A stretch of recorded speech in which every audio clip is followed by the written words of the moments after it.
compartir. Aquí estamos. Bueno, entonces, los patógenos comunes en pacientes quirúrgicos son los habitantes o la flora que tenemos en la piel.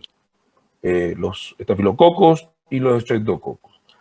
Los bacilos gram negativos aerobios están generalmente relacionados con el ano y con el colon. Si bien el intestino delgado y el duodeno también tienen cierto porcentaje.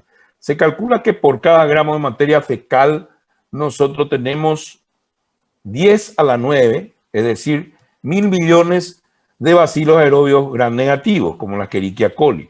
Es más, la infección urinaria, el agente causal de la infección urinaria, el agente causal más frecuente son los diferentes serotipos de la Escherichia coli.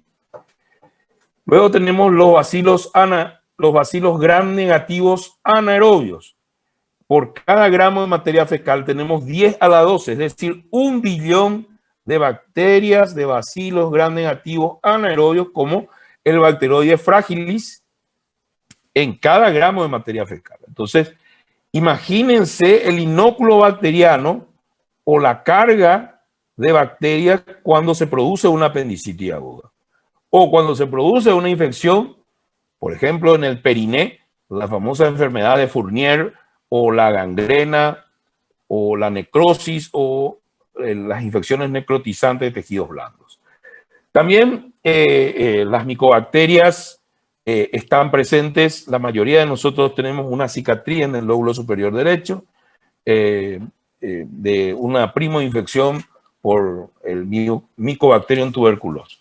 La tuberculosis tuvo un recrudecimiento, sobre todo la pulmonar, con el auge del SIDA en los años 70 y 80 y persiste. Por eso tenemos nosotros un plan nacional, ¿verdad?, de tuberculosis. Y tenemos otros gérmenes como estos gérmenes como la legionela, la listeria, que producen neumonías atípicas. Bueno, estos gérmenes son los gérmenes más frecuentes de pacientes que van a recibir algún tipo de tratamiento quirúrgico y hay que tenerlos presentes. El cirujano convive con estos gérmenes y sus pacientes coexisten y conviven con estos gérmenes. Y hay que tenerlos en cuenta para hacer una profilaxis antibiótica en caso del tipo de cirugías o hacer un tratamiento antibiótico en el caso de una infección y, por supuesto, evitar que el paciente entre en un cuadro de sepsis o en un shock séptico.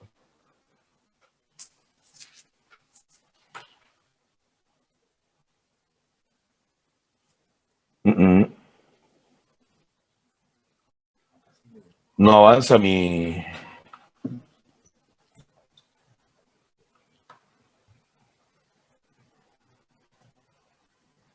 Bueno, ¿qué pasó? Y así, bueno. También tenemos hongos. Convivimos con estos hongos.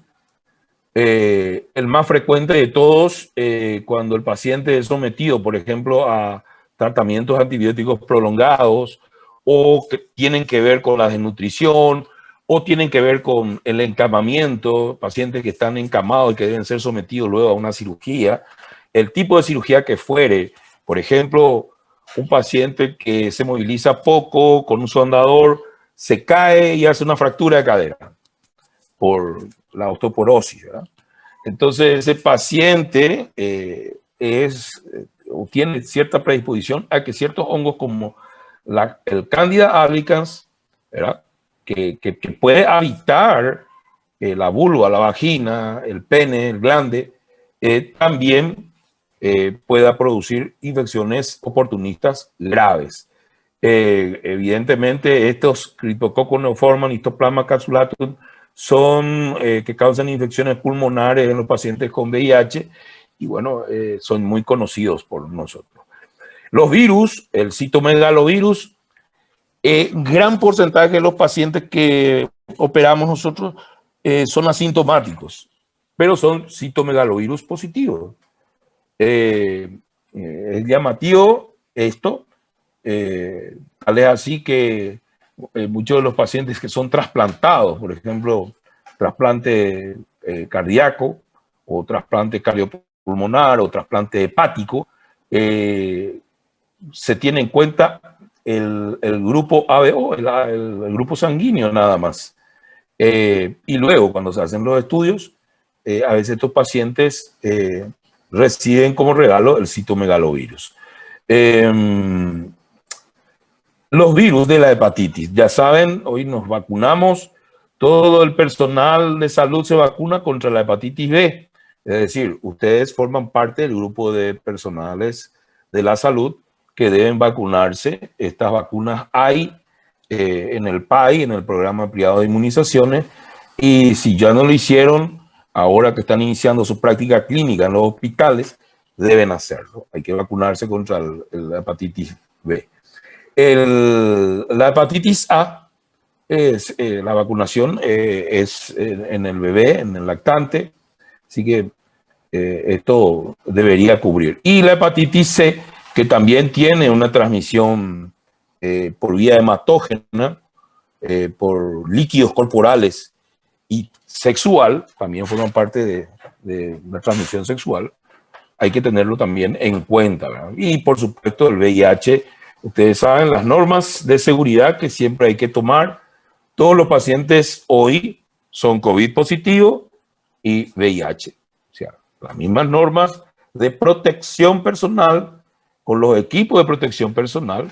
Gracias a Dios este virus no es respiratorio y no tiene esa aerolización que tiene el COVID, ¿verdad?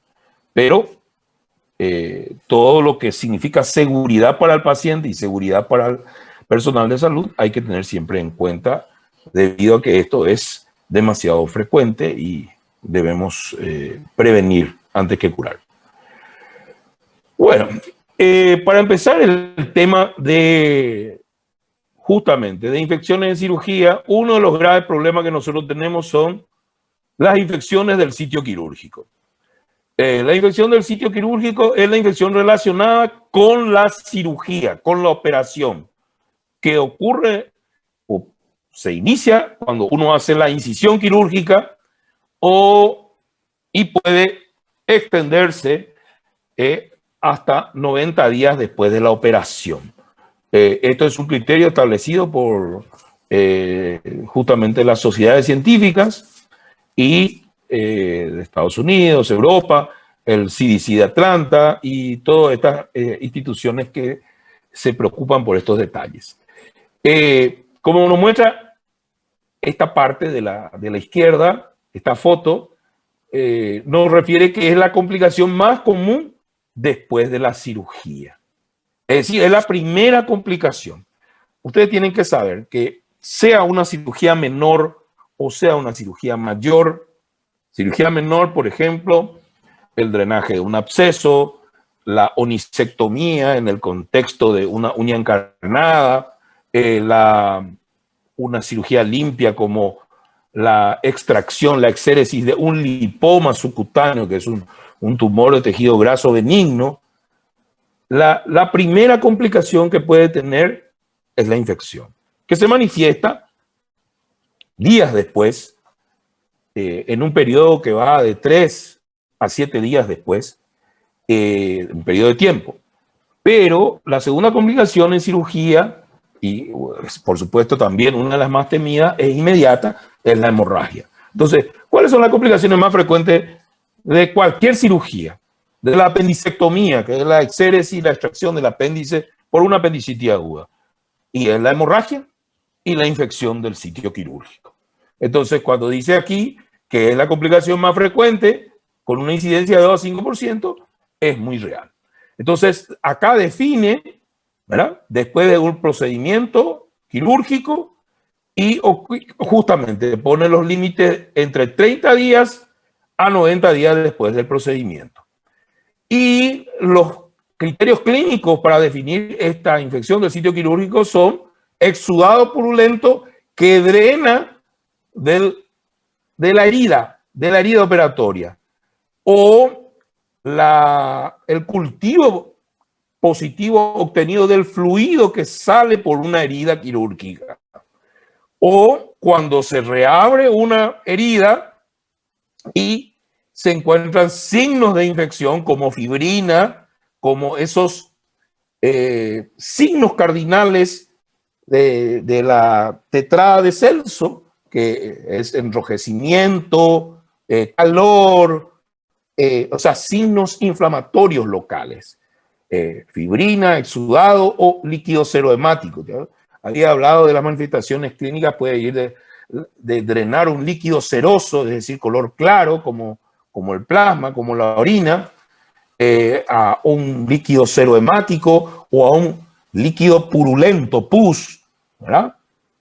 Inclusive verde amarillento cuando hay presencia de pseudomonas, aunque eso ya no es tan frecuente hoy día. La infección por pseudomonas sí, pero no es exudado piociánico, es decir, el pus verdoso azulado con que antes se veía, ¿verdad? Y puede ser otro criterio clínico el que el cirujano simplemente hace el diagnóstico de infección del sitio quirúrgico. Entonces, una de las complicaciones más frecuentes en cirugía es la infección del sitio quirúrgico. Y tenemos la definición clínica y la definición, es decir, está en relación a la herida operatoria. Los factores de riesgo. Los factores de riesgo quirúrgico y tienen que ver con el paciente, es decir, un paciente en los extremos de la vida, un neonato, un anciano, un paciente que tiene inmunodepresión o inmunocompromiso porque tuvo hace poco COVID, sintomático pero no grave, o fue trasplantado o recibe inmunosupresión por artritis reumatoidea, un paciente con obesidad, con diabetes mellitus, con un proceso inflamatorio crónico, con desnutrición, perdió peso, con vasculopatía periférica, padece de una enfermedad de Leo Berger, que es una enfermedad de las arterias del miembro inferior, y va obstruyendo y tiene relación con el tabaquismo. El paciente ha sufrido una hemorragia o tiene una anemia crónica por otra razón, fue sometido a radiación, a tratamiento radiante, padece una dermatosis crónica, es estado portador crónico de estafilococo dorado en las fosas nasales o tiene una operación reciente. Entonces, estos pacientes están comprometidos desde el punto de vista general y estos pacientes son, digamos, vulnerables a una infección del sitio quirúrgico o una infección en relación al sitio quirúrgico en profundidad, al órgano operado. Existen también factores locales que también tienen que ver, ¿verdad? La preparación de la piel es muy importante en cirugía. El paciente debe ser hoy el rasurado, es decir, con una maquinita de afeitar, cortar el pelo al ras de la piel. Eso ya no se debe hacer, hace 20 años que está prohibido, porque provoca pequeñas abrasiones de la epidermis y sobre todo del epitelio y de la queratina, y favorece la infección del sitio quirúrgico. Entonces la preparación hoy de la piel debe ser un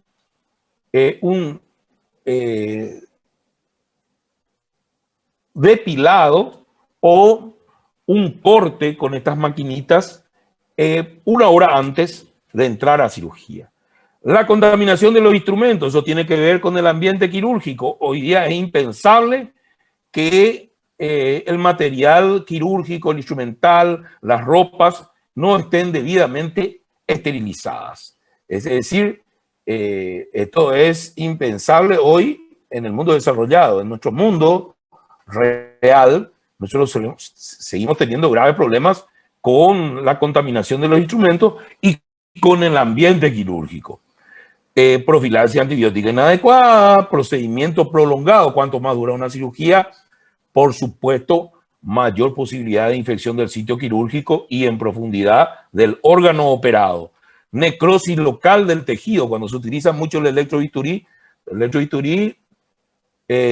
provoca coagulación, pero cuando se aplica provoca necrosis.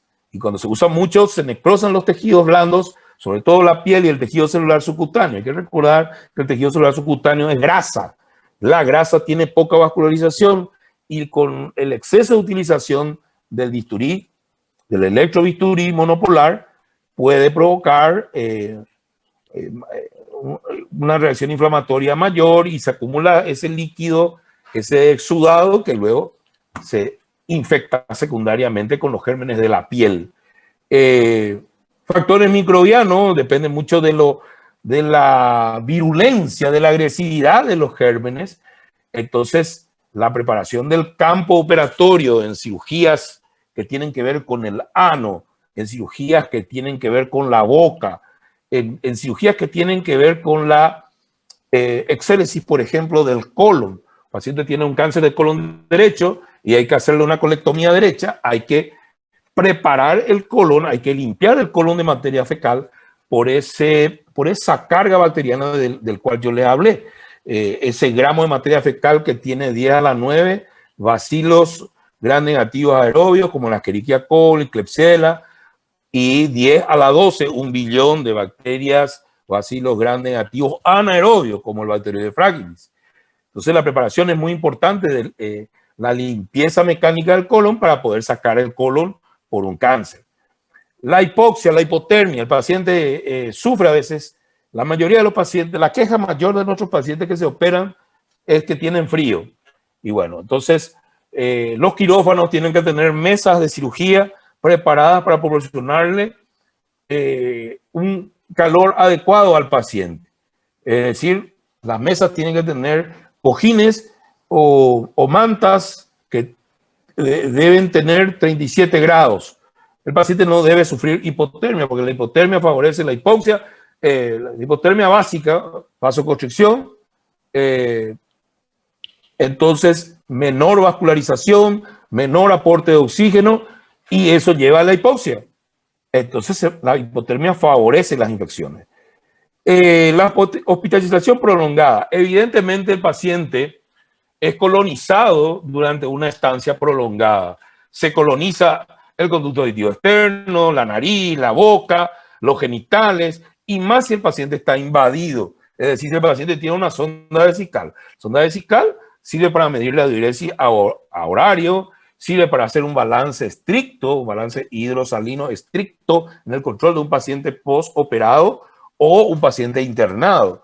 Pero cuando la sonda vesical pasan las 48, 72 horas, ni qué decir, cuando aumentan los días, una semana, por supuesto, la colonización de esa sonda vesical, por más que se haya instalado con el método de asepsia y usado los antisépticos, con el método antiséptico adecuado, se coloniza con los días en el hospital.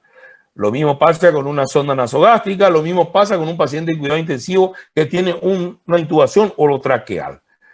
Y bueno, esos son factores que tienen que ver con las infecciones del sitio, que factores tienen que ver. Acá a la derecha tenemos una clasificación de las heridas y de los tipos de procedimientos. La clase 1 es una cirugía limpia. Por ejemplo, como lo dice, es una cirugía de hernia y una biopsia de mama. Esto con una buena preparación del paciente tiene o debería tener menos del 5% de infección.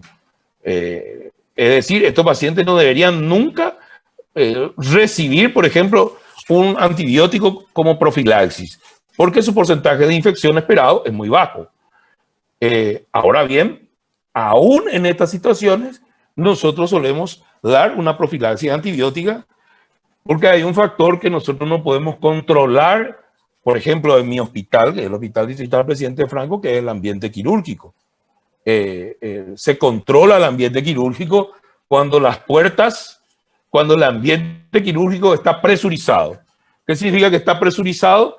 Y que el ambiente está totalmente aislado y tiene un sistema de flujo laminar que filtra partículas y esos son los quirófanos para operar realmente. Las puertas en el hospital regional y las puertas de los quirófanos en mi hospital, las puertas de los quirófanos y no son herméticas y el ambiente no es presurizado. Es más, cuando empezó la pandemia, se recomendaba operar en un ambiente donde existiera presión negativa para que el COVID aerolizado vaya hacia el aparato donde genera la presión negativa. Imagínense. Nosotros ni cerca. Entonces, estas cirugías limpias, como por ejemplo la reparación de una hernia, que es una cirugía de pared abdominal, o la biopsia de un nódulo mamario, que se hace con anestesia local, también en quirófano, o una cirugía menor, como la extracción de un lipoma, no debería tener una profilaxis antibiótica en un ambiente adecuado, un ambiente quirúrgico adecuado a los tiempos estamos en el siglo XXI, ¿verdad? Bueno, luego la cirugía limpia contaminada es aquella en que en un momento dado se vulnera la integridad, por ejemplo, del tubo digestivo. En el caso de la colecistectomía, un paciente con el diagnóstico de una colecistitis crónica calculosa, donde cuando se toma cultivo de esa vesícula que tiene cálculo en forma crónica, que ha ocasionado dolores o episodios de cólicos o de síndrome biliar, la mayoría de estas colecistitis crónica calculosa, uno toma la bilis y lo cultiva y no alcanza el 20% de crecimiento bacteriano. Entonces, estas cirugías, con la técnica lógicamente antiséptica, preparación de la piel, los campos, el cirujano con los guantes estériles y con la ropa adecuada, etcétera, etcétera, uno hace la colecistectomía, pero en el momento en que se hace la sección del conducto cístico, se hace entre clips, se colocan unos clips metálicos, dos proximales, uno distal, y se secciona. En ese momento entra esa cavidad peritoneal que es totalmente aséptica, entra en contacto con una porción pequeña del tubo digestivo y sus glándulas, que es el conducto cístico. Entonces, por eso se considera contaminada. Aquí sube el porcentaje de infección esperada en el sitio quirúrgico y en el sitio profundo, que es la cavidad peritoneal. Pero generalmente estos pacientes sí reciben una profilaxis antibiótica que cubra, digamos, estos gérmenes de la piel, estafilococo, streptococo, y la posibilidad de estos bacilos gram negativos como la Escherichia coli, Klebsiella, Proteus serratia, ¿verdad? Cuando se hace la sección del conducto cístico. Entonces, cirugía digestiva no colónica. Ahora, la limpia contaminada, digamos, una subclase, es la cirugía colorectal. Cirugía colorectal es un paciente que se prepara el colon cuando se va a operar de un cáncer. Cáncer del colon derecho, cáncer del colon izquierdo, básicamente se divide así. Y se prepara, se le da una especie de purgante. Bueno, realmente la fosfosoda provoca una diarrea que limpia el colon de la materia fecal, justamente por ese asunto de la carga fecal, que es muy importante, que cada gramo tiene 10 a la 9, 10 a la 12, y se debe limpiar. Cuando se hace la exéresis del colon, y digamos que en ningún momento se derrama contenido del colon en la cavidad peritoneal, en ese campo aséptico que nosotros hacemos, y el porcentaje de infección es un poquitito más bajo, pero igual la superficie de contacto de ese colon que se secciona es mayor que la superficie de contacto del conducto cístico. Entonces, por supuesto, se considera limpia contaminada, y en el caso de que se derrame un poco de moco y el colon está limpio, y bueno, ya se convierte en contaminada. Bueno, siempre hablamos de la contaminada. La contaminada, por ejemplo, un paciente recibe una herida traumática del abdomen por arma blanca y secciona el intestino delgado o secciona el intestino grueso. La posibilidad de una lesión por traumatismo penetrante del intestino delgado es muy alta, igual lesión del colon, ¿verdad? Entonces, el contenido del intestino delgado tiene menos carga bacteriana de gram negativos aerobios y bacilos gram negativos anaerobios, pero igual el contenido intestinal derramado en la cavidad, cuando han transcurrido 6 horas de esa lesión intestinal o de esa lesión colónica, ya se puede considerar que la cavidad está infectada. Antes de las 6 horas se puede considerar que está simplemente contaminada. Esto ocurre en la oclusión por un cáncer de colon izquierdo. Cáncer de colon izquierdo generalmente es estenosante, en anillo servilletero, tiene un crecimiento desde la mucosa hasta la serosa de forma infiltrante y estenosa al colon. Entonces suele provocar cuadros obstructivos. Entonces uno opera un cáncer obstructivo del colon izquierdo y esa es una cirugía contaminada. Y la cirugía sucia o infectada, por supuesto, cuando hay infección, cuando hay tejidos necróticos, hay gangrena, tejidos devitalizados, hay pus. Bueno, cuando uno opera una apendicitis aguda, por más que la apendicitis aguda sea congestiva, está en su primera etapa anatomopatológica, ya se considera una cirugía sucia o infectada. Eso quiero que lo tengan bien claro. Para la cátedra, la apendicectomía es una cirugía sucia, genera una herida sucia. Por supuesto, se toman todos los recaudos para que la herida no se infecte y que una vez hecha la apendicectomía, muerto el perro, muerto la rabia. Se acabó la rabia, ¿verdad? Pero de eso debe ser claro. Bueno, y acá tenemos, otra vez. Otra vez. Bueno, simplemente para mostrar otros porcentajes. En esta clasificación en inglés, el riesgo de infección en una cirugía limpia es apenas del 2,9%.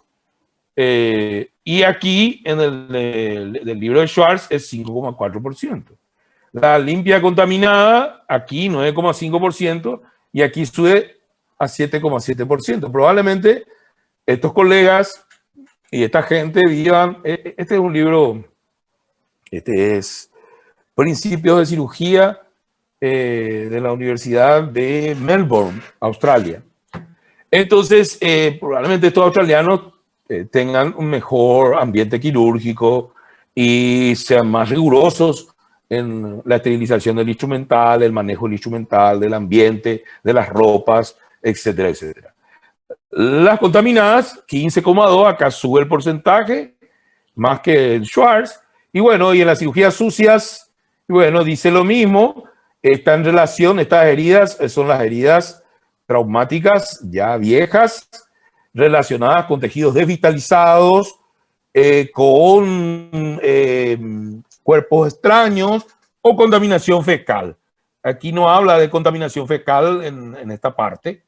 Entonces es importante la adición de esta frase de la contaminación fecal. Entonces, la apendicectomía en apendicitis aguda es una cirugía sucia o infectada.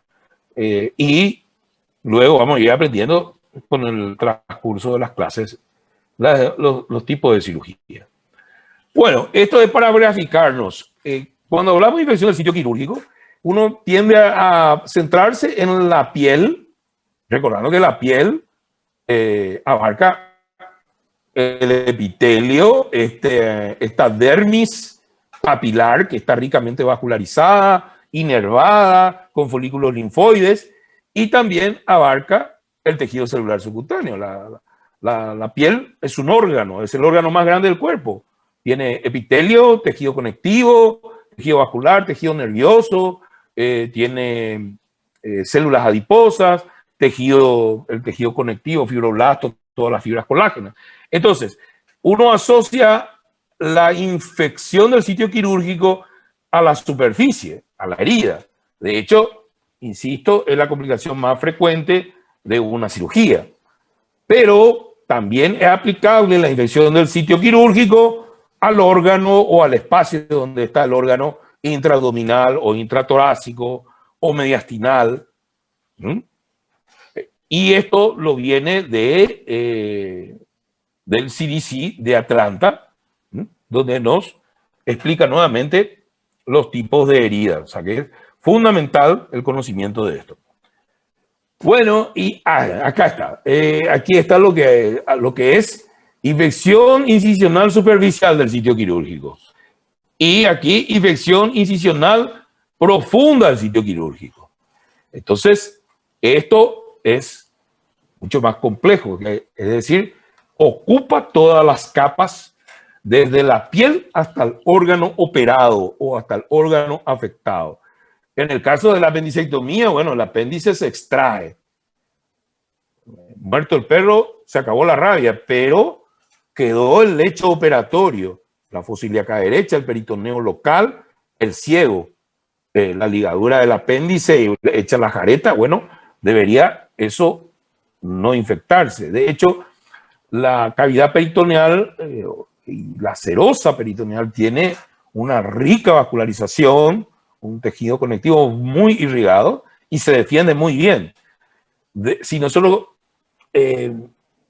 analizamos entre la piel, volviendo a la gráfica, entre la piel, la epidermis y la dermis papilar, esto está ricamente vascularizado y se defiende bien por su rica vascularización. Sin embargo, el tejido celular subcutáneo, que es la capa, la tercera capa, epidermis, dermis, hipodermis, el tejido subcutáneo, graso subcutáneo, está pocamente vascularizado. Entonces, de los tejidos superficiales, lo que más sufre es el tejido hipodérmico, es el tejido graso subcutáneo, porque es mucho más vulnerable no solamente a la incisión, a la electrocoagulación monopolar, sino que al tener menos vascularización se defiende mal de la agresión, de la injuria, de la lesión traumática de la cirugía.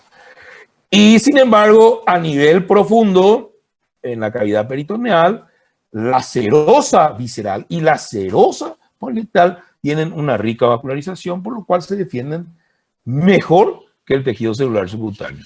Generalmente el músculo no se infecta.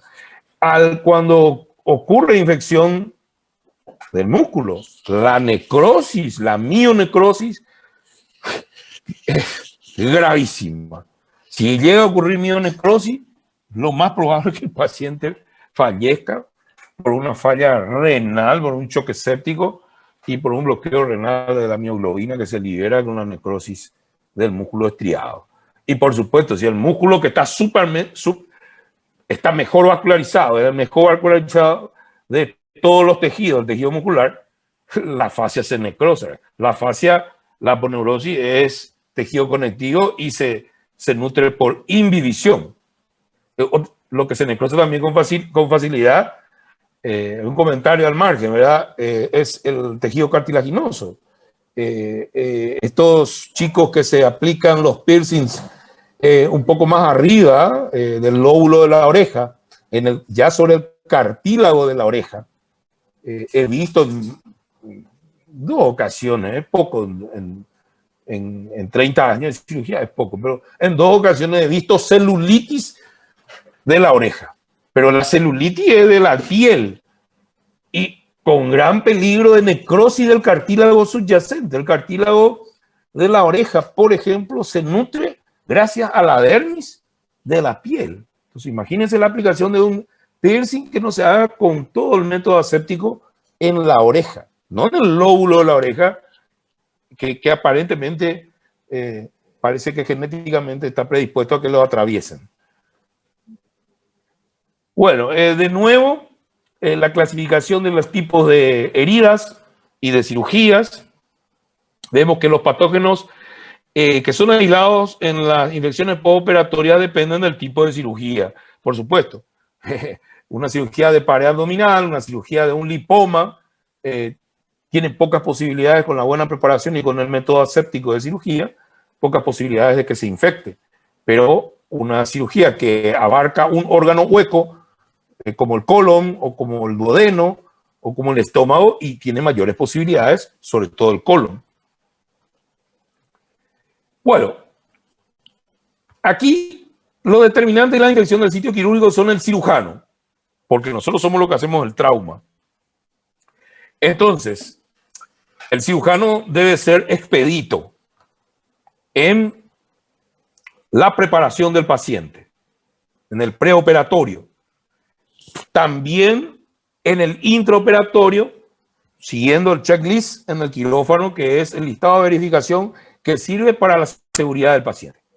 Eso está demostrado científicamente, así que el cirujano debe saber quién es el paciente, y ustedes van a decir, ¿y cómo no va a saber quién es el paciente? Y cuando en los grandes hospitales hay una lista de 30, 40 cirugías por día, hay 10 quirófanos, y pueden haber, digamos, confusiones y operar a un individuo que no necesita esa operación. Ya ha ocurrido con el paciente tiene un empiema pleural del lado derecho y le drenaron el lado izquierdo. O tiene una hernia inguinal derecha y le operaron del lado izquierdo. Entonces, para eso existe el checklist o el listado de verificación. Entonces, los errores no son infrecuentes y por eso se inventó. El checklist es algo que se hace en la Fuerza Aérea. Hay un determinante fundamental en la derrota, por ejemplo, de la Segunda Guerra Mundial de la Alemania nazi, no solamente por la producción de material y toda la industria bélica que llevó adelante Estados Unidos, sino hay cuestiones fundamentales y esenciales como, por ejemplo, el checklist. La Fuerza Aérea en la Segunda Guerra Mundial estadounidense, la USAF, empezó a utilizar este listado de verificación. Los alemanes tenían algo similar, pero no tan estricto como los alemanes, no tan estricto como los estadounidenses. Y entonces esto significó también una cuestión de calidad. Los pilotos volaban los aviones y era seguro volar el avión porque había sido verificado varias veces con el checklist. Entonces, hoy día, lo más seguro que hay ya no son las líneas aéreas comerciales, aunque son muy seguras. Es más seguro viajar, hacer un vuelo a San Pablo de Ciudad del Este o de Foz de Iguazú que manejar, por ejemplo, en el trayecto entre Caguazú y Coronel Oviedo, que hoy día está en ampliación, pero justamente es muy peligroso. La mayor mortalidad en el tránsito vehicular ocurre generalmente entre Coronel Oviedo y Caguazú. Los que conocen la ruta lo saben. Bueno, entonces el checklist hace que el cirujano sea más seguro, hace que la cirugía sea más segura. Sin método de asepsia, identificación del paciente, su diagnóstico preoperatorio y el procedimiento a realizar, que debe ser verificado con la enfermera y con el médico anestesiólogo. Entonces se hace el procedimiento, ¿verdad? Cuanto menos dura una cirugía, menos posibilidades de infección. Está científicamente demostrado que el guante del cirujano se microperfora entre los 30 y 40 minutos. Entonces ustedes van a decir, doctor, ¿hay que cambiarse los guantes? Sí, hay que cambiarse los guantes probablemente con una hora de cirugía, pero usted dijo 30 o 40 minutos. Y bueno, 30 o 40 minutos, porque para eso existe justamente el checklist. La enfermera de quirófano marca la pauta, así como la instrumentadora en los ambientes desarrollados. Otro detalle es el manejo del instrumental. Todo lo que es punzocortante, todo lo que puede lesionar la piel del paciente, también puede lesionar a los miembros del equipo quirúrgico, y eso hay que tener muy en cuenta. El patógeno. Sabemos que la cantidad del inóculo bacteriano es importante. Por eso la preparación de la piel, hacer la tricotomía no me venía. Tricotomía es el corte del vello al ras. Se hace una hora antes, no afeitado. La depilación se puede usar, pero 48, 72 horas antes. Una práctica que realizan hoy muchos jóvenes, ya no solamente del sexo femenino. Entonces, eso hay que hacerlo 72 horas antes, más o menos, porque la depilación provoca una lesión, una abrasión de la queratina y una lesión también térmica de la epidermis. Entonces, la tricotomía, es decir, el corte del pelo. El tipo y virulencia del organismo agresor. Y bueno, los bacilos gram negativos, aerobios y sobre todo anaerobios son los más agresivos. Y los gérmenes oportunistas como la Pseudomonas aeruginosa o la Candida albicans, que es un hongo que también puede provocar peritonitis terciaria o puede provocar infecciones secundarias o terciarias. Los mecanismos de defensa del huésped. Vimos los factores de riesgo.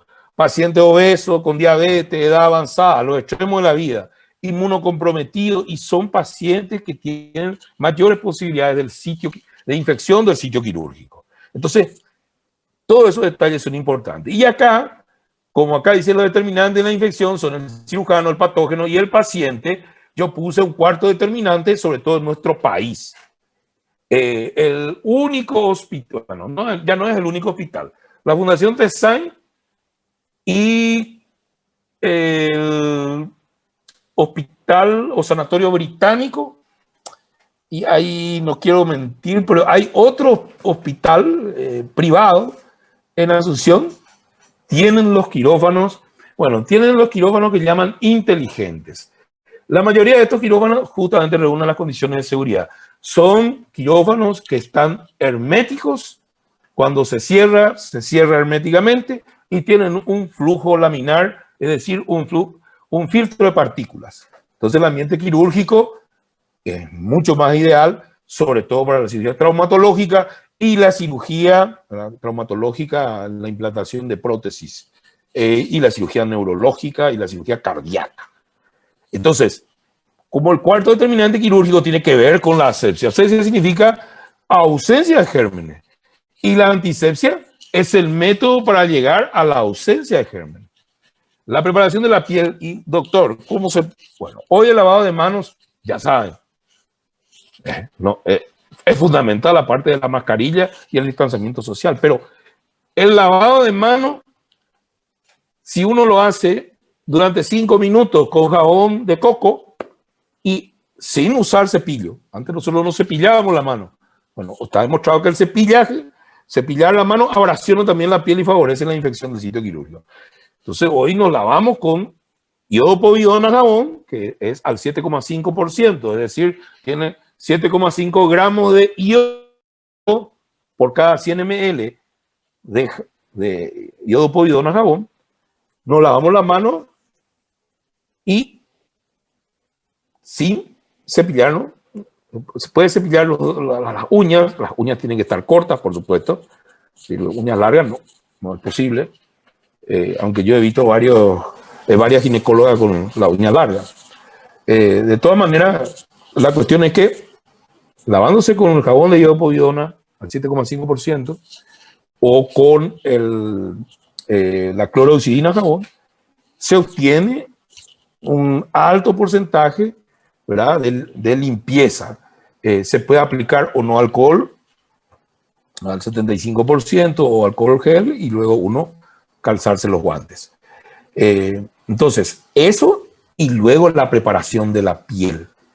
La iodopovidona solución, que es al 10%, es decir, tiene 10 gramos de iodo por cada 100 cc de líquido del vehículo, que es la povidona, garantiza casi un 99%. Y esa iodopovidona o esa cloroxidina lo que hace es formar una película taponando todos los orificios de los folículos pilosos, para que lo que no ha sido barrido mecánicamente en la preparación de la piel quede en el fondo de los folículos pilosos. Entonces es importante que se pinte o que se prepare el campo con la iodopovidona, la cloroxidina, y se espere el tiempo adecuado, se colocan los campos. Hoy existen métodos, lamentablemente no es objeto de la charla, pero hubiera puesto, se coloca unos campos adhesivos que solamente la herida entra en contacto con ese campo adhesivo. Todo el resto de la piel queda cubierto. Y esos campos adhesivos están hoy impregnados con iodopovidona o con otro antiséptico. Entonces, también eso se utiliza mucho en cirugía cardíaca para hacer la esternotomía media para operar el corazón. Bueno, el paciente. Y nosotros en el preoperatorio vamos a clasificar al paciente. Nosotros, los cirujanos, o cualquier médico tiene que estar en condiciones. ASA son las siglas de la Sociedad Americana de Anestesiología y está ASA 0, ASA 1, 2 y 3. El ASA 3 es el que tiene 2 o 3 enfermedades sistémicas con gran repercusión funcional sobre el paciente. Por ejemplo, el paciente es hipertenso, diabético y digamos que es senil, tiene 85 años. Hay gente de 100 años que está súper bien, ¿verdad? Entonces, este paciente ASA 3, que la hipertensión le provoca una hipertrofia ventricular, tiene alguna disfunción diastólica del ventrículo izquierdo leve, cositas así, su fracción de eyección y acortamiento están normales, pero tiene esta hipertensión, tiene diabetes, está controlada la diabetes, ¿verdad? O es un poquito gordo, en los extremos de la vida, más o menos eso sería ASA 3, ¿verdad? Entonces, ese es un paciente con mayores probabilidades de hacer una infección del sitio quirúrgico. Eso nosotros ya lo debemos valorar al hacer el examen del aspecto general del enfermo, al hacer el examen físico de la región afecta y luego por aparato y sistema. Por supuesto, idealmente luego se hace una evaluación clínica prequirúrgica donde esto lo hace un clínico o un internista, ¿verdad? Y por supuesto examinando al paciente, controlándole los signos vitales, corrigiendo sus lipidemias, si le pide la hemoglobina glicosilada para saber si su diabetes realmente está controlada, y si la hipertensión también está controlada para ser sometido a cirugía. Entonces es muy importante la clasificación ASA hoy para determinar el estado general del paciente. Esto es aplicable para casi todo. Por supuesto, un paciente que se opera de urgencia con ASA 3 y mayores probabilidades no solo de infecciones de sepsis, de choques sépticos, sino que mayor posibilidad de mortalidad, ¿verdad? Entonces, las otras comorbilidades como la obesidad, la dependencia de sustancias la dependencia de sustancias psicodélicas, psicotrópicas de recreación, pero también la dependencia de sustancias antiinflamatorias. El plantel sanitario, personal de salud, hoy es vulnerado por la ingestión masiva de antiinflamatorios y eso hay que tener en cuenta. Aparte de otros fármacos como las benzodiazepinas. La estancia postoperatoria, nosotros queremos internar el paciente idealmente a la noche, antes de la cirugía. Bueno, eso no es recomendable. Hay que hacer régimen de hospital del día. Se interna 1 o 2 horas antes de la cirugía, porque entonces no entra en contacto, no está 6 ni 8 horas en contacto con ese ambiente hospitalario que a pesar de extremar limpieza, aún así está contaminado. La duración de la cirugía, cuanto más dura una cirugía, por ejemplo, una cirugía media, una colecistectomía laparoscópica que dure entre 40 y 60 minutos, está dentro de un estatus adecuado. A veces puede durar más porque hay dificultades técnicas, una colecistitis aguda, es un plastón vesicular con un absceso pericolecistítico. Bueno, y por supuesto, cuanto más dura la cirugía, más sometido a anestesia, más sometido a ese ambiente, a esa hipotermia, por eso el paciente tiene que estar a 37 grados y cuidar que el paciente no sufra hipotermia. Por supuesto, mayores posibilidades de infección.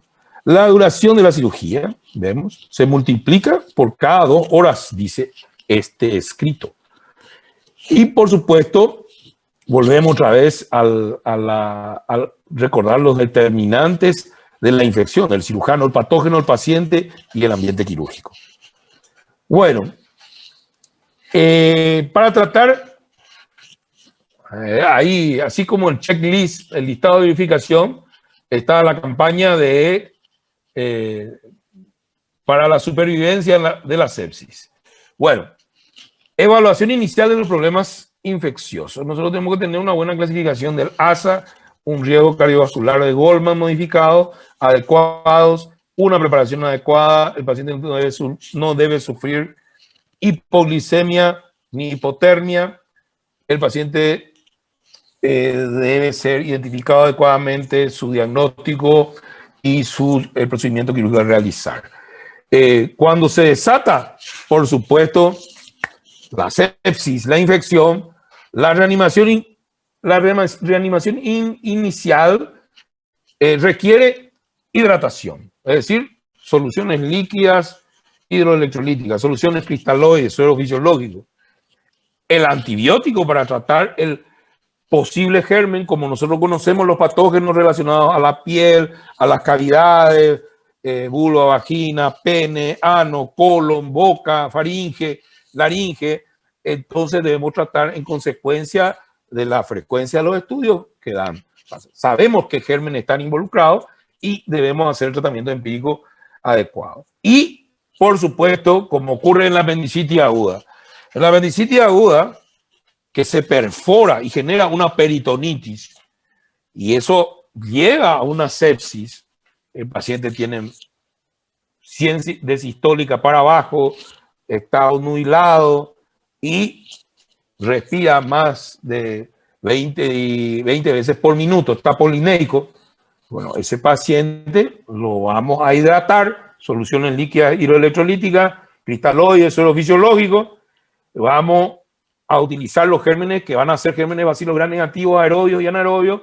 Posiblemente vamos a utilizar ciprofloxacina, que cubre estos bacilos aerobios gram negativos, y metronidazol o clindamicina, que cubre estos bacilos gram negativos anaerobios, como los Bacteroideus fragilis.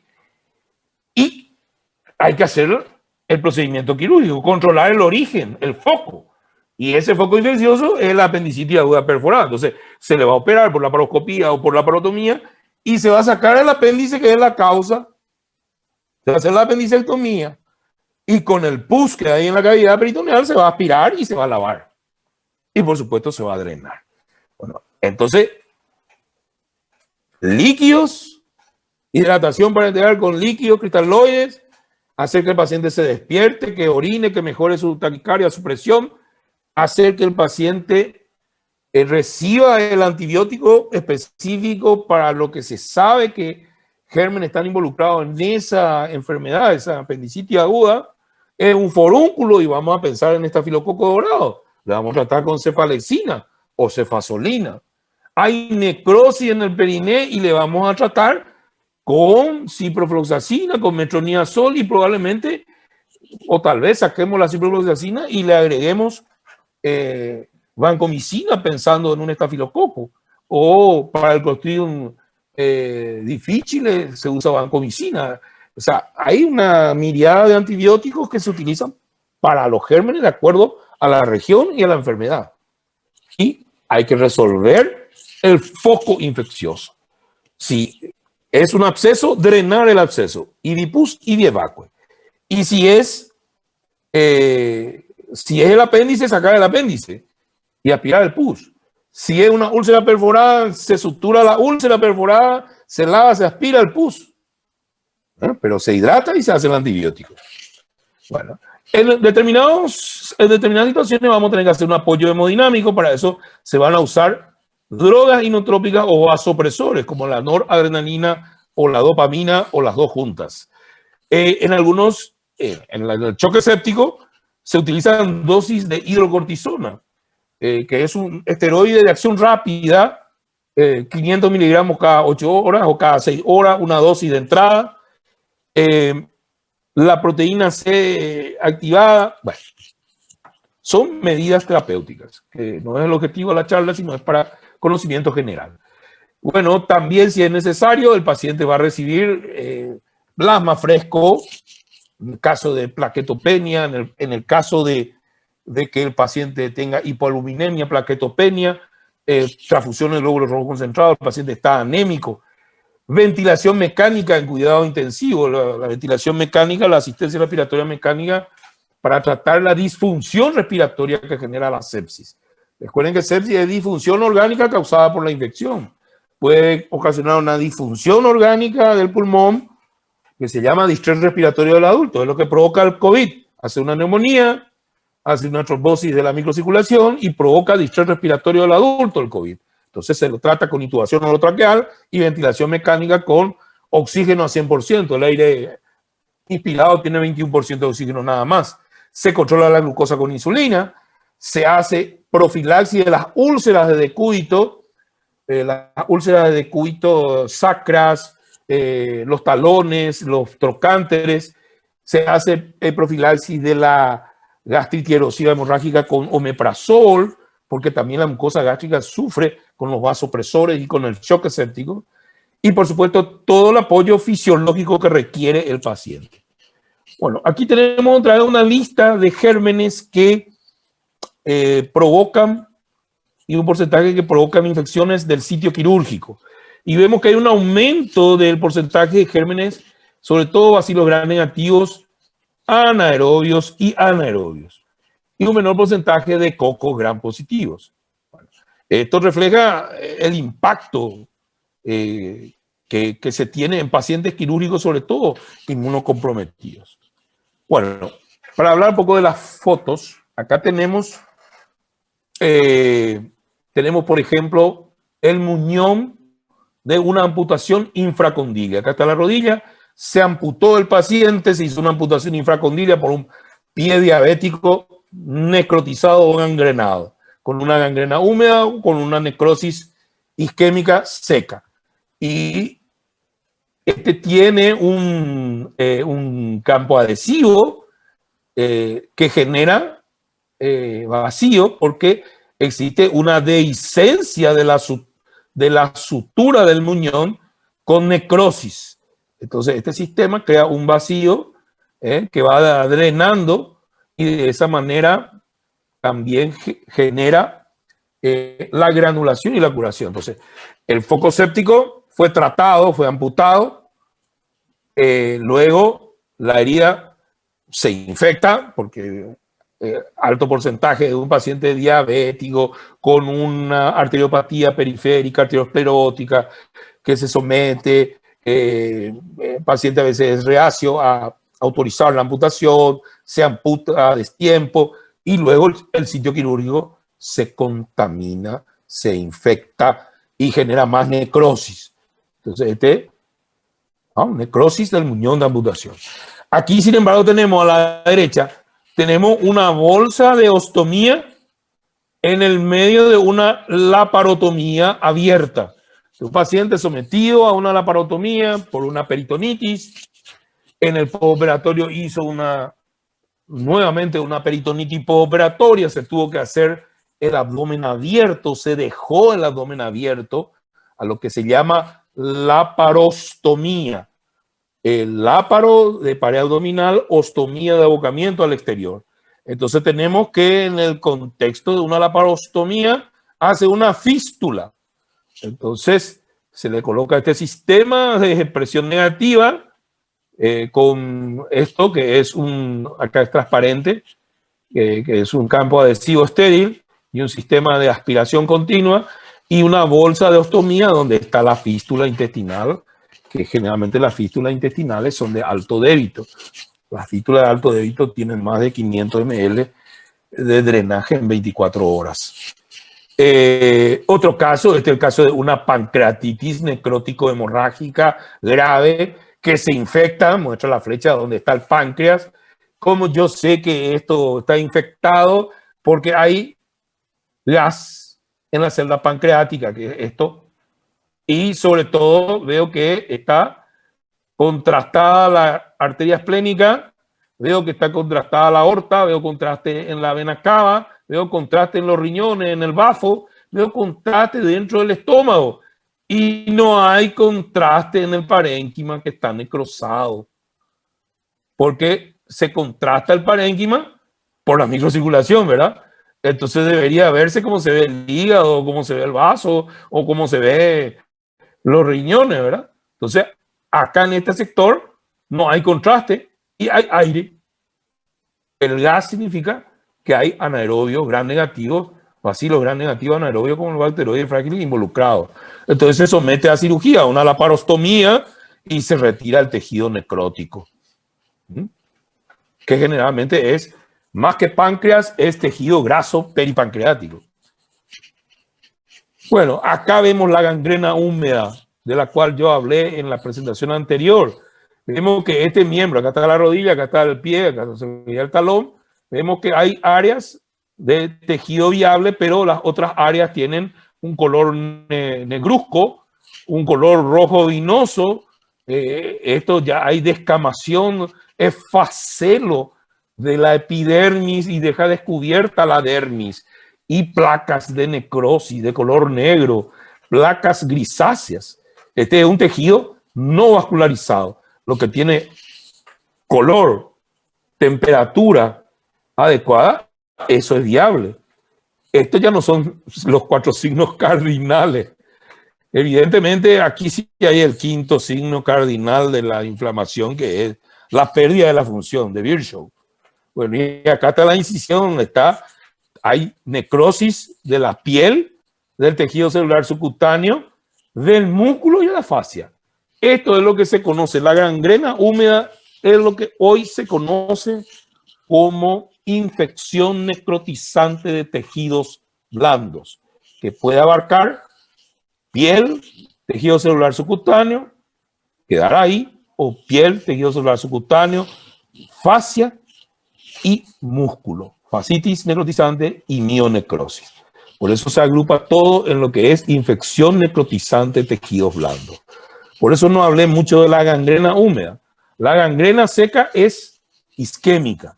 Se interrumpe el flujo arterial por la diabetes que provoca microangiopatía y macroangiopatía y arteriosclerosis periférica secundaria. Entonces deja de tener riego arterial y se necrosa el tejido, se momifica.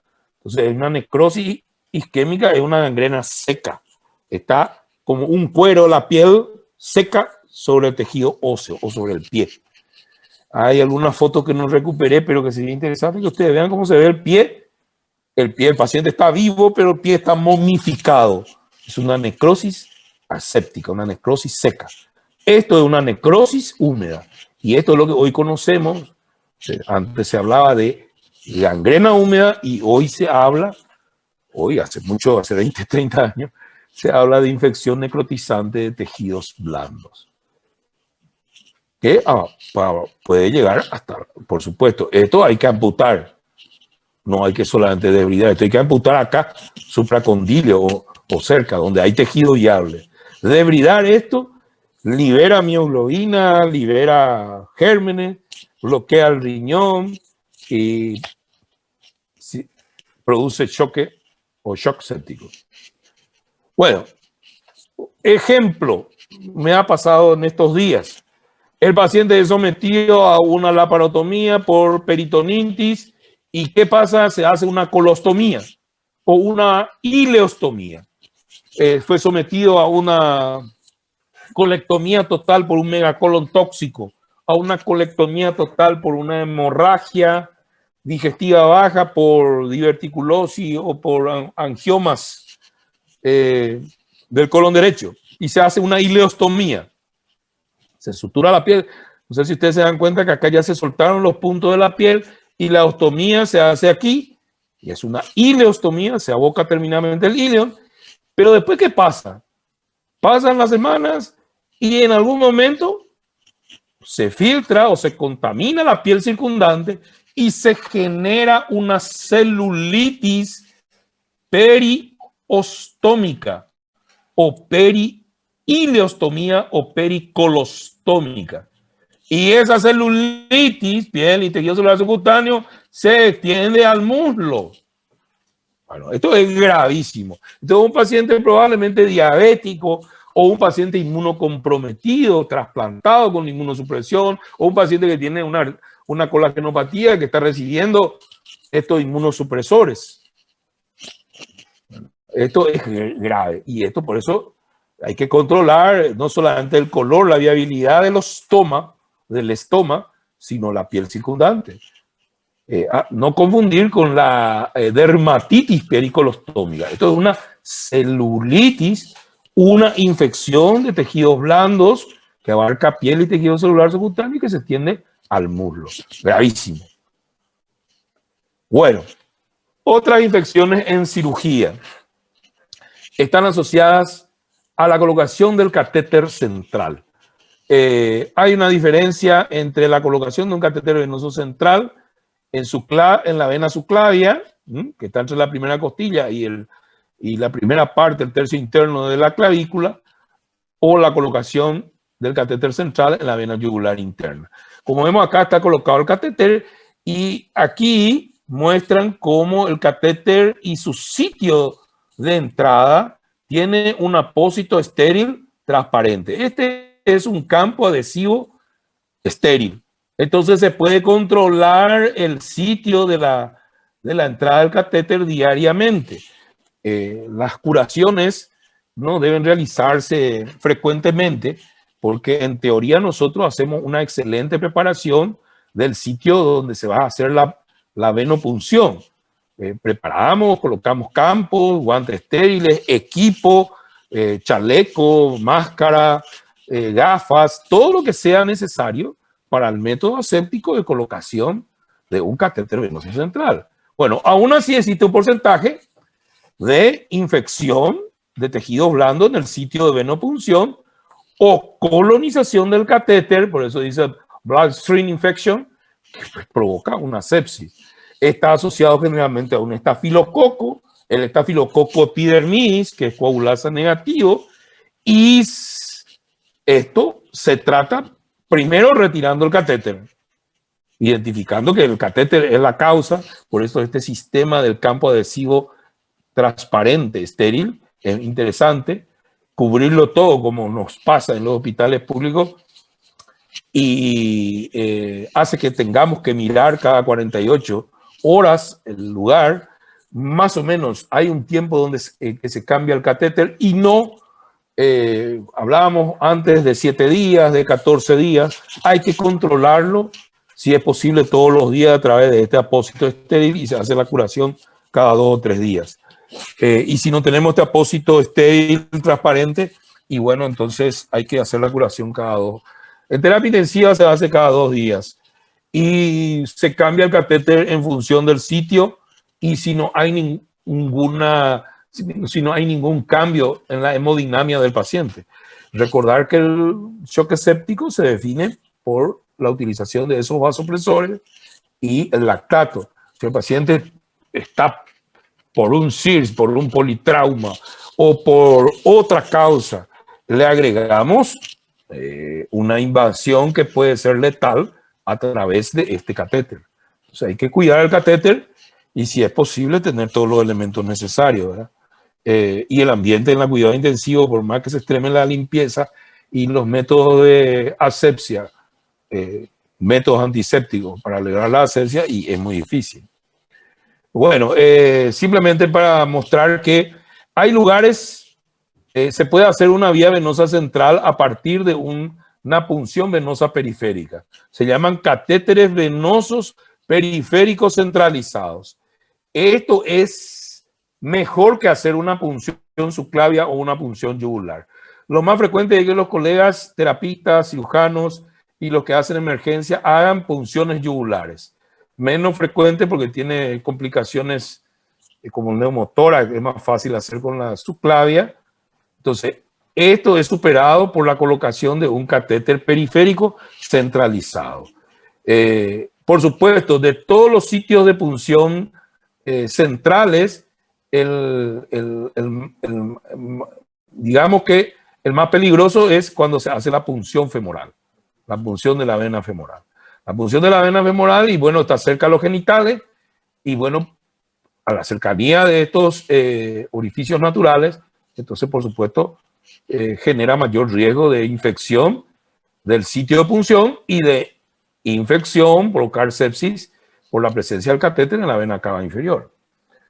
Le sigue en orden de frecuencia la yugular y es mejor un catéter en la subclavia, pero tiene mayores posibilidades o riesgos de complicaciones en la subclavia que la yugular. Entonces se usa más la yugular. Y por supuesto el catéter periférico centralizado es mejor, con menos riesgo de infección. Bueno, las infecciones intraabdominales. Es la infección del órgano operado o del sitio del órgano operado. Bueno, se hace la apendicectomía y, por supuesto, la colección en el parietocólico derecho o en relación al ciego. Bueno, las colecciones intraabdominales son abscesos intraabdominales, una colección de pus. Y hoy esto cada vez digamos que se mantiene estable, pero en un paciente inmunocomprometido, en un paciente obeso, otra vez en un paciente de edad avanzada, en los extremos de la vida, pero sobre todo inmunocomprometido, y es mucho más factible. También lo que ya conocemos, la prolongación de la cirugía. Entonces, las colecciones intraabdominales, miren, hablamos de infección del sitio quirúrgico, infección a través de un catéter venoso central, colección intraabdominal. Ese es el orden de frecuencia. Bueno, acá vemos justamente el tratamiento de una colección, se hace guiado por ecografía. Esto es muy frecuente hoy, puedo decirlo con orgullo. El Hospital Regional tiene un servicio de cirugía extraordinario. Hoy hacen esto, drenajes ecoguiados. Esto realmente no es una colección intraabdominal, es un absceso hepático, es diferente, pero existen este tipo de tratamientos, ¿verdad? Para mostrarle. Bueno, acá vemos la tomografía, una gran colección en relación al páncreas, una infección de la necrosis pancreática y de su colección, y vemos como ecoguiado o guiado por tomografía hacen la punción y la colocación de los drenajes. Bueno, nosotros estamos hoy en eso, en el Hospital Regional. La doctora Idalia Medina y sus colaboradores están haciendo un excelente trabajo. Otra infección que relacionada con la cirugía es la neumonía intrahospitalaria.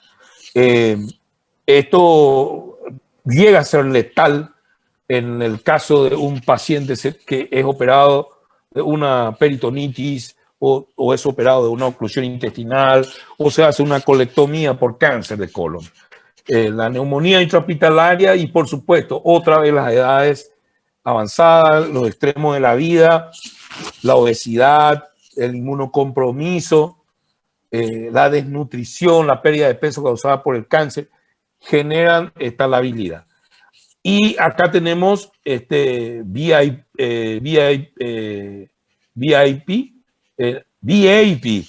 que es la neumonía asociada al respirador.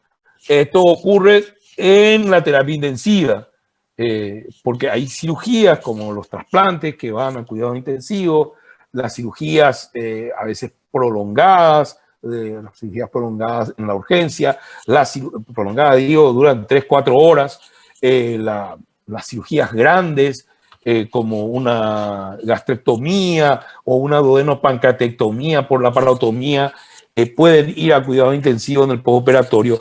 Y bueno, la neumonía asociada al respirador es también más frecuente que la neumonía adquirida en una cama simple dentro del hospital. O sea que está en el orden del día y hay que tomar los recaudos necesarios. Acá vemos la infección urinaria asociada a la colocación. A medida que pasan los días, la infección urinaria por la sonda vesical y es más frecuente también en estos pacientes riesgosos que hemos citado. La colitis pseudomembranosa, se habla mucho de la colitis pseudomembranosa, es una lesión segmentaria del colon, forma pseudomembranas, que básicamente es fibrina con lesión, digamos, de la mucosa.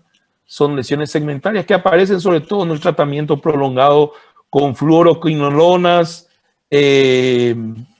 ciprofloxacina, clindamicina, metronidazol, cefalosporinas y factores de riesgo asociados que nosotros conocemos. Generalmente producido por este germen anaerobio que es el Clostridium difficile, que tiene un antibiótico particular que es la vancomicina y otros más complejos.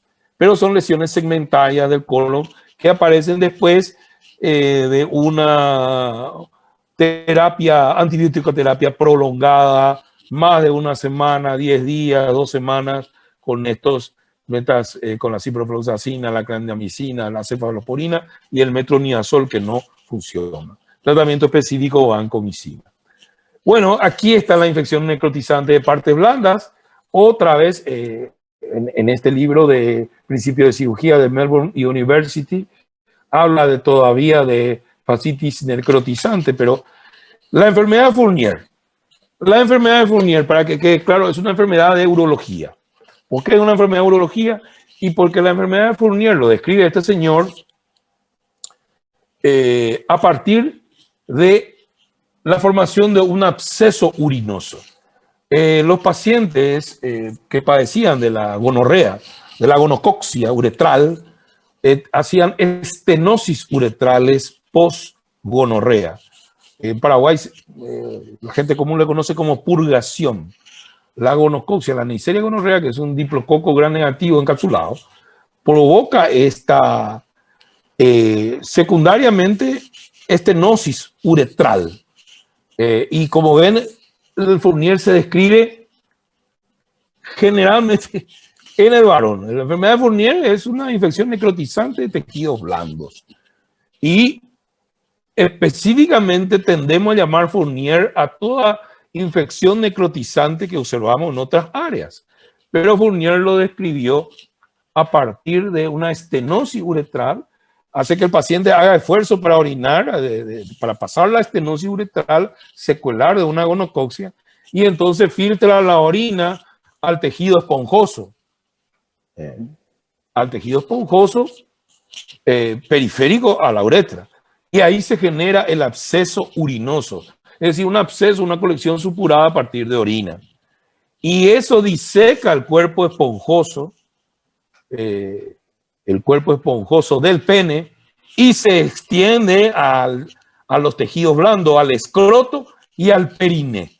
Entonces, la enfermedad de Fournier básicamente es una infección necrotizante o necrosante de tejidos blandos a partir de un absceso urinoso, de una estrechez uretral. Es decir, es algo descrito en la urología. Esto es, si bien es una infección necrotizante de tejidos blandos, o lo que habíamos mostrado, no es Fournier. Fournier es a partir de un absceso urinoso. Es una precisión nomás. Bueno, este es un caso de una chica muy joven, 16 años. Esta paciente es una paciente que ingresó a ginecología aparentemente por un absceso de Bartolino. En la vulva hay unas glándulas de Bartolino, sirven para la lubricación, y a veces se obtura el conducto y genera una bartolinitis, y esa bartolinitis lleva a un absceso de Bartolino. Bueno, ingresó, fue tratada médicamente porque no había en las primeras 24 o 48 horas una lesión pasible de drenaje, y posteriormente, cuando es evaluado por otro ginecólogo 2 días después, encuentra esta paciente con la vulva en esta situación y estas flictenas con contenido de líquido necrótico y áreas de necrosis. Esto también es un área de necrosis grisácea y rojo vinosa en la periferia. Pero lo más resaltante de todo esto es que toda esta parte del muslo, incluyendo el labio mayor, tenía lo que se llama crepitación. Y la crepitación es el signo de gas por debajo de la piel. Esto es una infección necrotizante de tejidos blandos por anaerobios.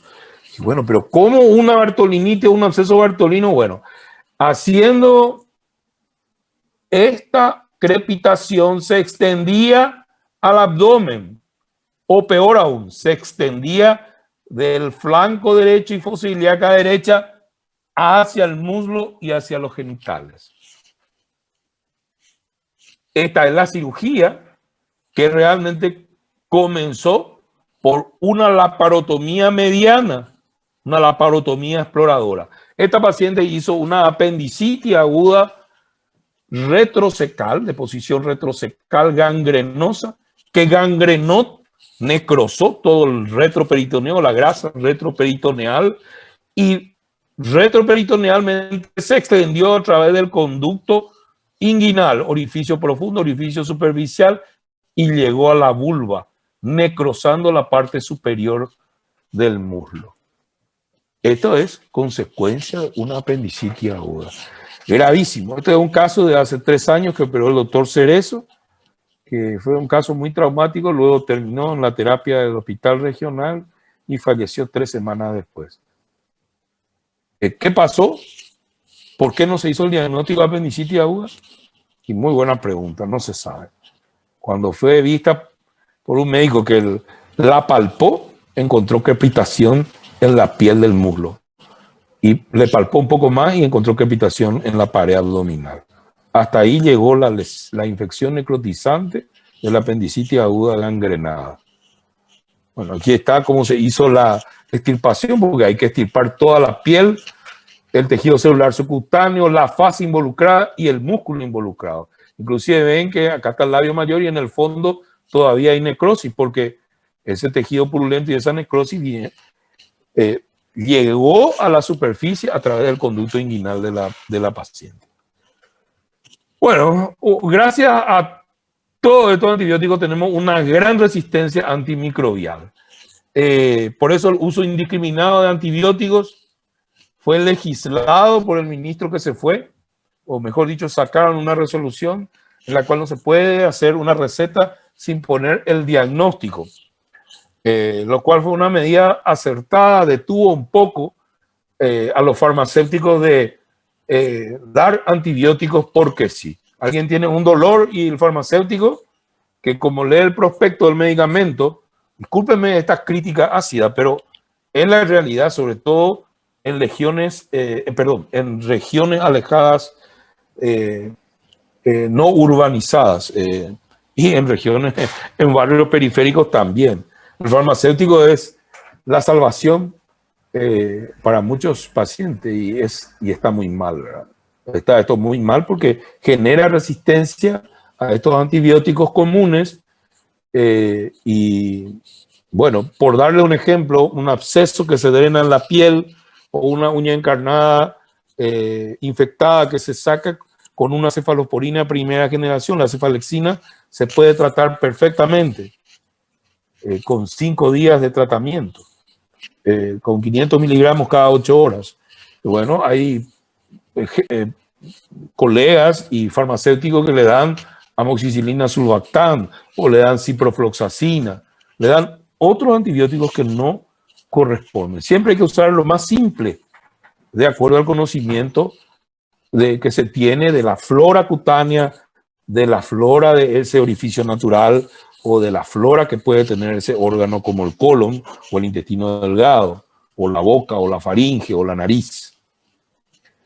Bueno, una cuestión interesante. En la época de la Guerra Fría, Estados Unidos y la Unión Soviética y otros países desarrollaron microorganismos infecciosos como armas biológicas.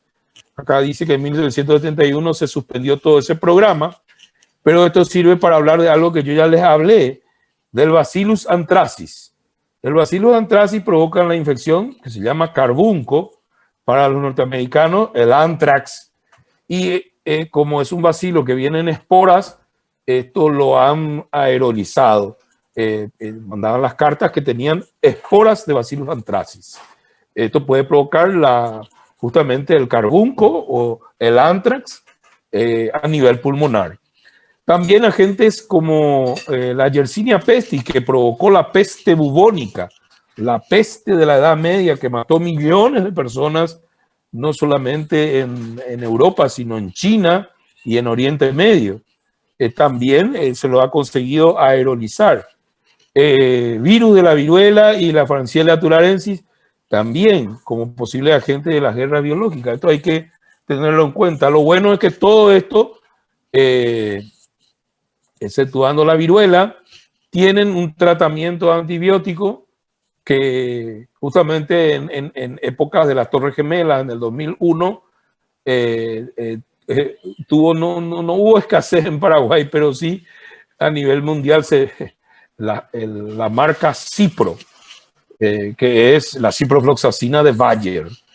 Bayer está asociado, lamentablemente, hace una década con la famosa empresa Monsanto, que es la que produce los agrotóxicos que se emplean en la soja, en el cultivo, el monocultivo de la soja.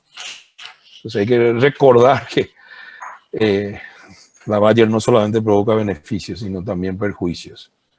Bueno, rápido, esto es para pensar cuál de las afirmaciones es verdadera.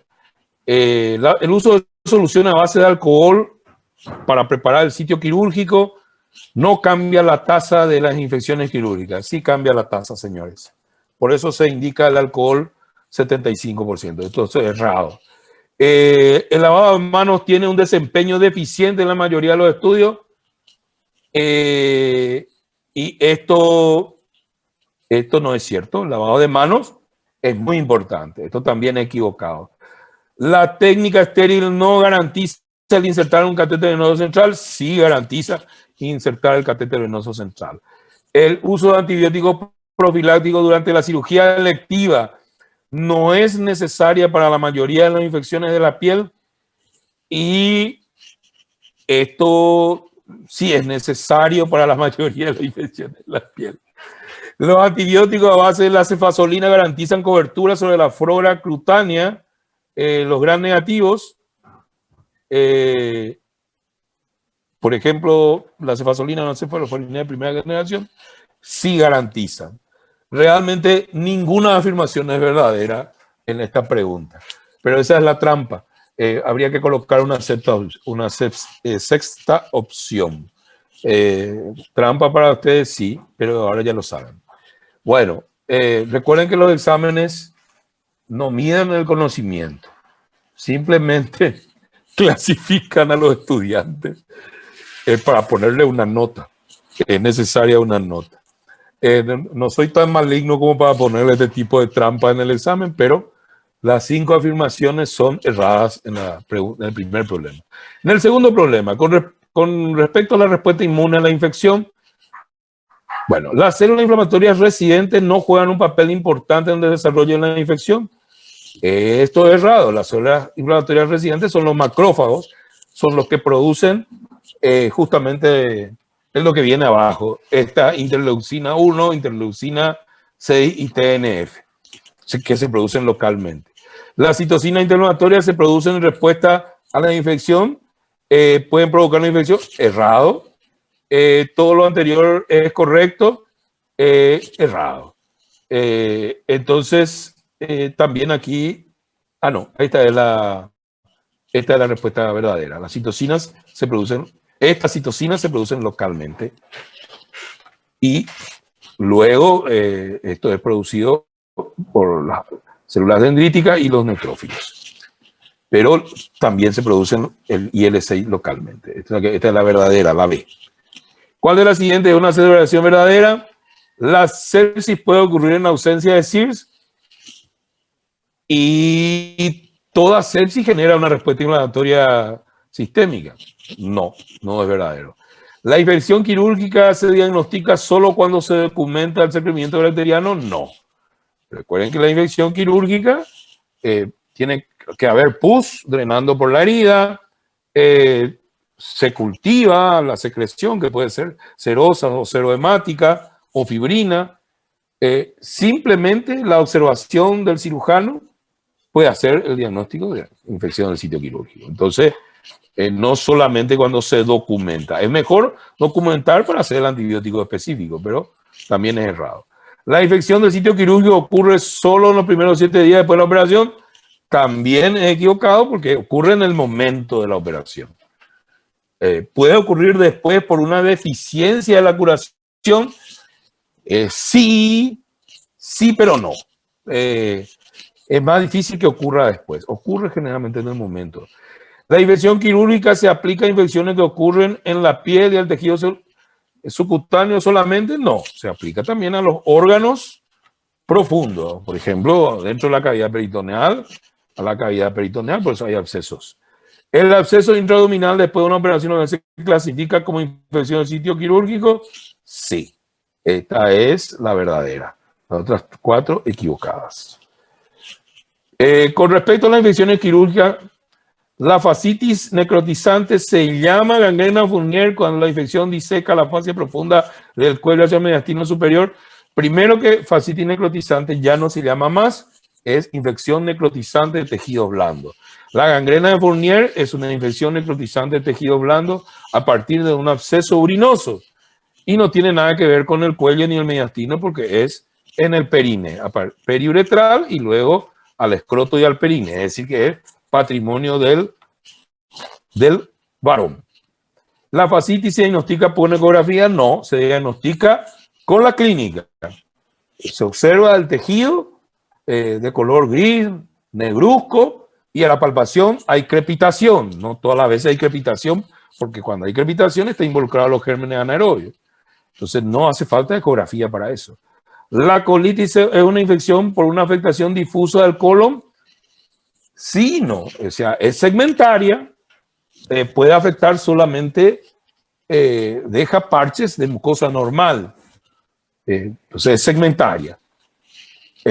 La colitis se diagnostica mediante muestras de heces que se incuban y muestran sobre el crecimiento. No.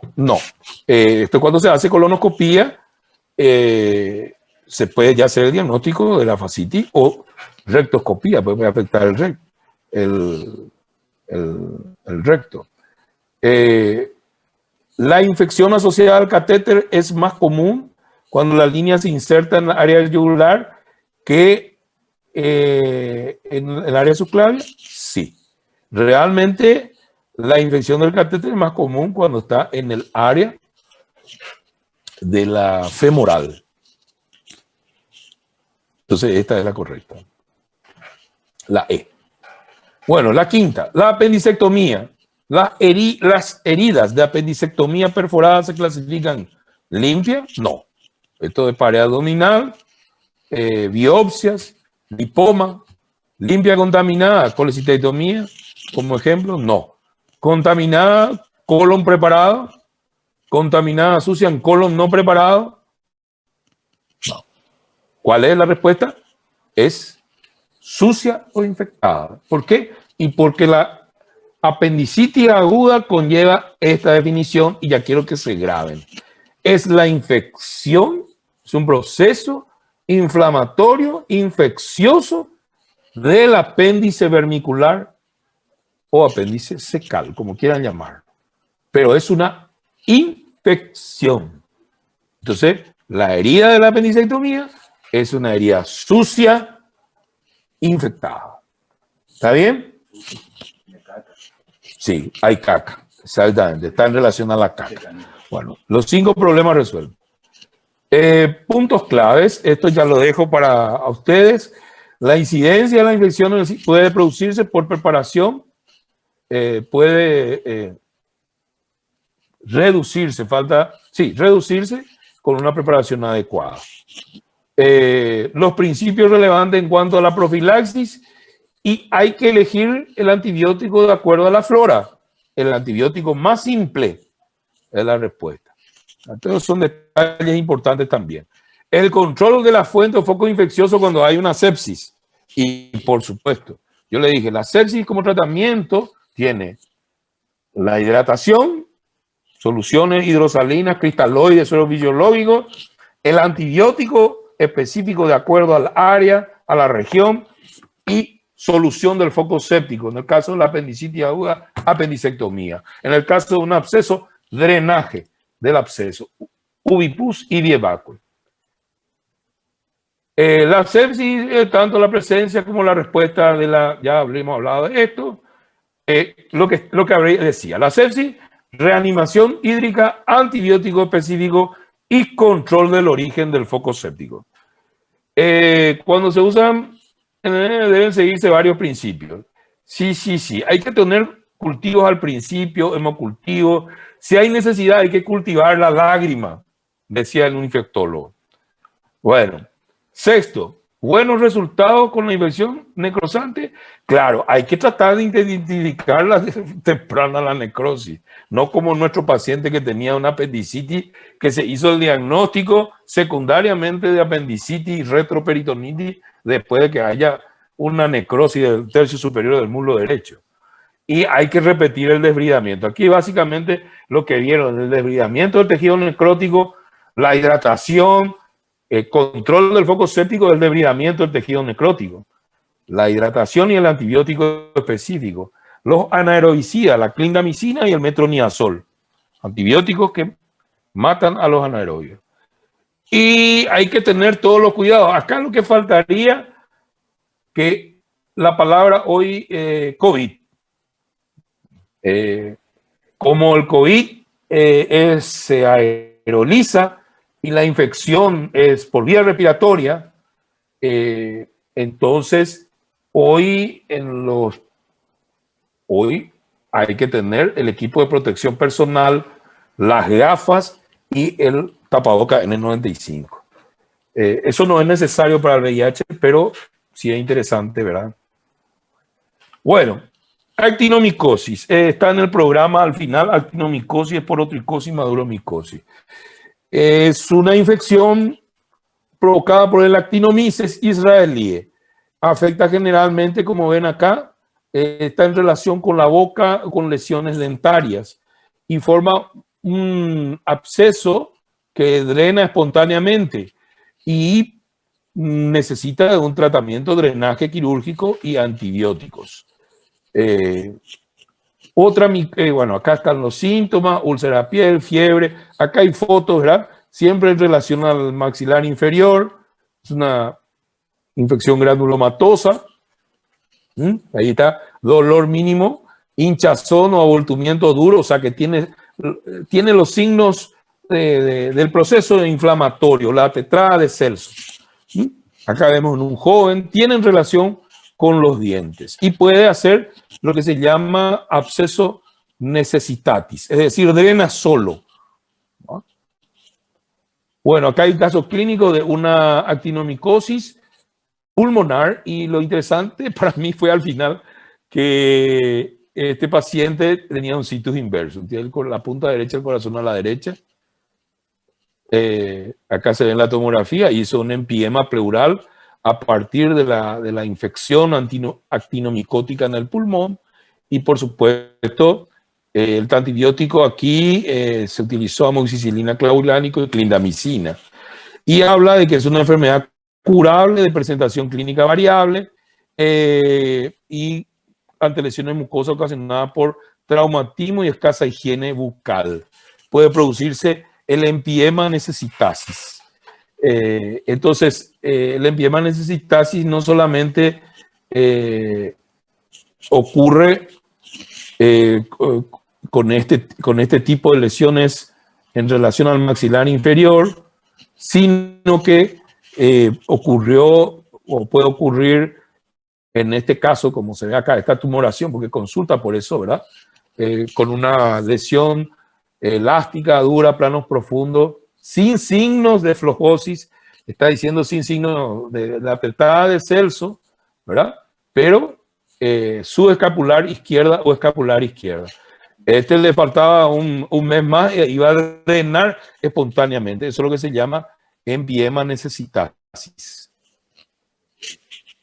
La esporotricosis, otra micosis subcutánea y profunda. El Sporotric Schenki son los campesinos, amas de casa, niños en edad, cazadores, mineros, pescadores. También hay un traumatismo cutáneo y escoriaciones con el material contaminado. Y aquí está el periodo, niños de edad escolar, adultos jóvenes. Y vemos las lesiones. Lo interesante de esto es que es cutánea linfática, va desde una lesión como una pápula, luego se forma como un goma o nódulo sifilítico, se ulcera, cicatriza y son lesiones. Este es en el miembro superior, son lesiones en el miembro superior y tiene relación con el trauma pequeños traumas en la mano, campesinos. Este es en el miembro inferior. Aquí genera lo que nosotros conocemos como elefantiasis. Se puede confundir con la maduromicosis, que vamos a mostrar a continuación. Acá está el diagnóstico diferencial con la tuberculosis y otras dermatofitosis, o sea, otra dermatomicosis. Y algo extraño, yo no lo estuve buscando hoy. Esta es una parte oscura para mí del programa. Enfermedad de OR, enfermedad cutánea papulosa vesicular producida por un virus. Entonces, se trata con itraconazol. El itraconazol es mucho mejor que el fluconazol por vía oral o el miconazol por vía oral. El itraconazol generalmente, por supuesto, es mucho más caro, el itraconazol. Y el itraconazol se toma para la mayoría de las fungiasis, de las micosis. Más prolongado el tratamiento por vía oral cuando es una micosis profunda, pero hoy se utiliza para las dermatomicosis, la onicomicosis, la micosis del dedo, se utiliza para estas micosis que pueden ser mucocutáneas. Bueno, y luego viene el pie de madura. El pie de madura es originario de la India, tiene, como dice, una etiología dual. Está el micetoma actinomicótico, provocado por el actinomicetoma, es una bacteria anaerobia, y el micetoma eumicótico es un hongo. Entonces, provocan abscesos, deformación de la piel, fístula y formación de granos. Es más frecuente en hombres en edad productiva y trabajadores del campo y generalmente en el pie. Acá tenemos una distribución, la India, África, Centroáfrica y parte de Brasil, Paraguay y la Argentina y la parte amazónica, seguramente Venezuela, Colombia. Vemos aquí el pie de madura, por supuesto, más alto la infección. Hay un aumento de volumen, deformidad, presencia de fístulas, gránulos. Se hace con la recolección de esos gránulos y lógicamente luego en un cultivo. Lo interesante de lo que dice micetoma, que mices viene de micos, hongo, y toma viene de tumor, o sea, es un tumor de hongo en el pie. El pie de madura, micetoma, es un pie con un hongo en forma de tumor, ¿verdad? De los diagnósticos diferenciales y final. Sobrepasamos toda la hora. Pido perdón. Bueno, me entusiasmé demasiado con... sí. Y bueno, vamos a ver un poco. New share. Share.